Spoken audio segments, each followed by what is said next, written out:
It's time to knit some socks. I am making the Bernat ankle socks. There they are. To knit. And I am making the size medium, which will be 9 inches long, which is right for my foot.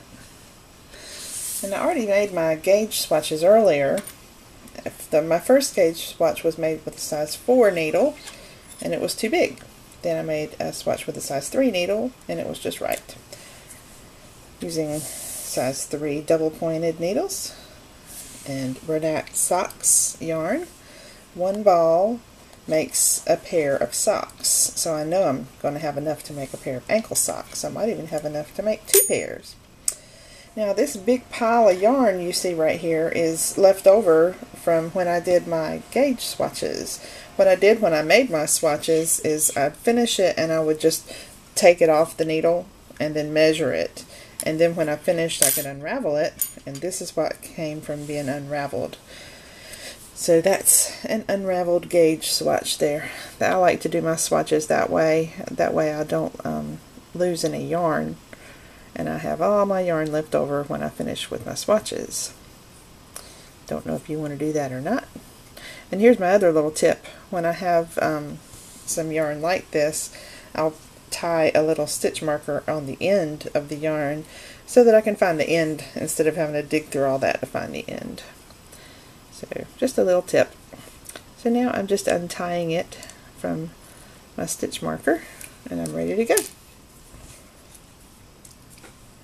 Some people prefer to use a circular needle to make socks in the magic loop method, and other people prefer to use 2 circulars and just swap using circulars. I'm old-fashioned, I guess, because I really like using double-pointed needles. I just like the feel of it and I like the control of it. Some people have trouble getting ladders when they switch from needle to needle, but I've never had that problem. Now, in order for me to make the size medium, oh, and just so you know, this video that I'm making is just showing how to cast on. The next video I make will show how to get started knitting the cuff of the socks. These socks are knit from the cuff down to the toe, so they're top down. And if you want to find the free pattern, the ankle socks to knit, just go to Bernat.com and do a search for the free patterns and look for ankle socks. And you'll find it. It's right there. So I need to cast on where am I? 60 stitches, and it says to cast them on loosely. The reason it says to cast them on loosely is because this is going to be the cuff of your sock. It's going to be up at the top, or where you're grabbing to pull it on your foot.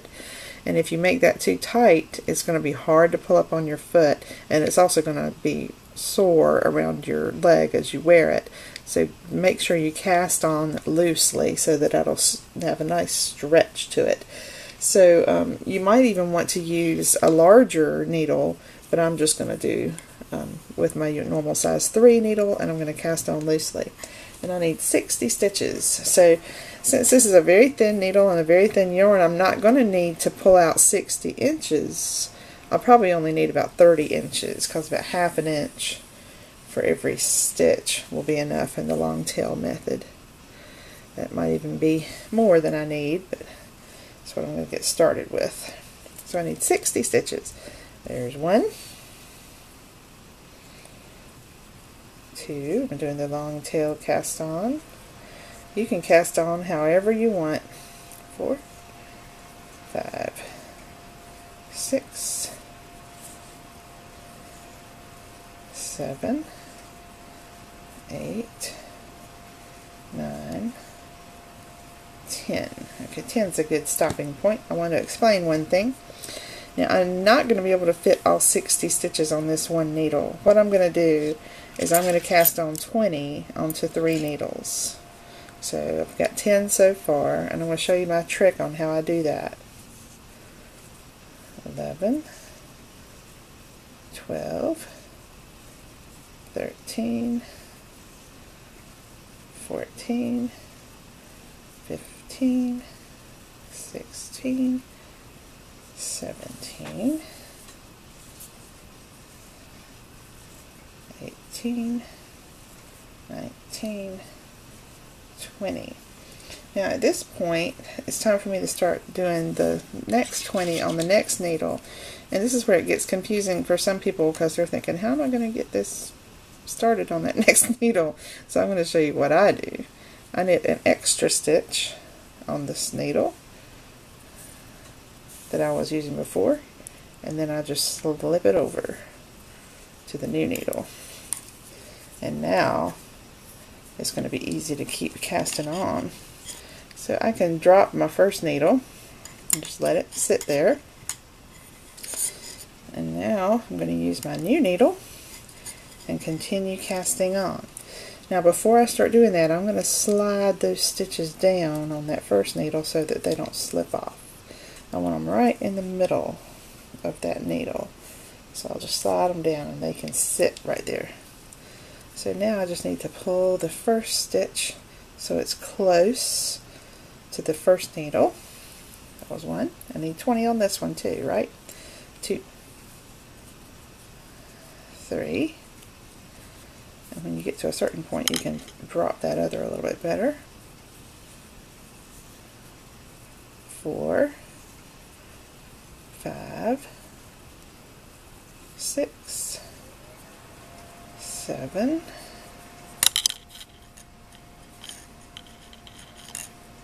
8, 9, 10, 11, 12,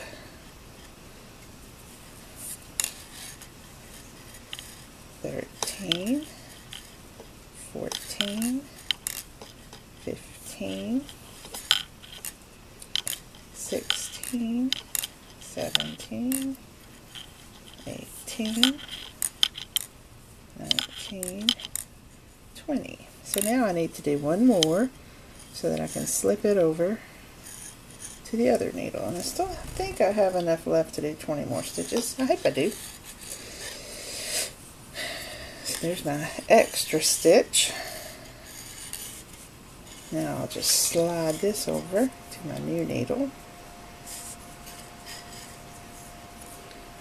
And I'll hold that there while I'm sliding this down to the middle of that second needle. And now I'm ready to continue casting on. So I'll pull that snug so that there's no gap from needle to needle. 2, 3, 4, 5, 6, 7, 8, 9, 10, 11, 12, 13. I'm getting close. I don't know if I'm going to have enough or not. 14. And that's about as far as I can go. So I didn't have quite enough. But I'm going to pretend I have 20 so I can show you how to join in the round. And I will recast mine on a little while, pulling out a little bit more yarn so that I have enough yarn to do the whole 60 stitches. So this is how you join in the round. You get your needles that you have all your stitches on, and you have the last needle that you just finished casting on with, and you put it in your right hand, and you have the first needle in your left hand, and the stitches need to be arranged so that the bottom part of the stitches is on the inside all the way around. You don't want anything to be twisted on these needles because that would make your stitching very difficult. So here's my little trick that I like to do where I'm going to slide my ball of yarn out of the way so maybe you can see this a little better. I get the last stitch that was over here and I carry it over to the right needle, and then I get what was the last stitch on this needle and I bring it over to the left needle. They just swap places, just like that. And now I'm joining the round. And make sure your tail is forward and your yarn from the ball is going back. And then you're ready to get started. And what you'll do is you'll start knitting with this set of stitches. And you just get a new needle and you'll start knitting with it. So I'll show you that in the next video. In between these video recordings, I'm going to start over by casting on and making sure I have 60 stitches. So I'll see you in a little while with my new set of stitches all cast on. Now there's one more thing I wanted to tell you. This yarn, the Bernat Sox yarn, the color is called Hot Tamale. And I really like all the colors. It's got aqua and a pale turquoise, a golden yellow, and a pure pink. I think all four of those colors are going to work well for summertime. I'll have a nice pair of ankle socks to wear. And this yarn is made with acrylic and nylon, so it's not going to be too hot for the summer, and it'll be washable in the washing machine as well as in the dryer. And I would still recommend washing with cold water, because I think it makes the items that you knit last longer if you wash them with cold water. And since this is a bright colored sock, you'd want to do that anyway. So I will see you in our next video when we'll be starting the ankle, the cuff. Talk to you later. Bye.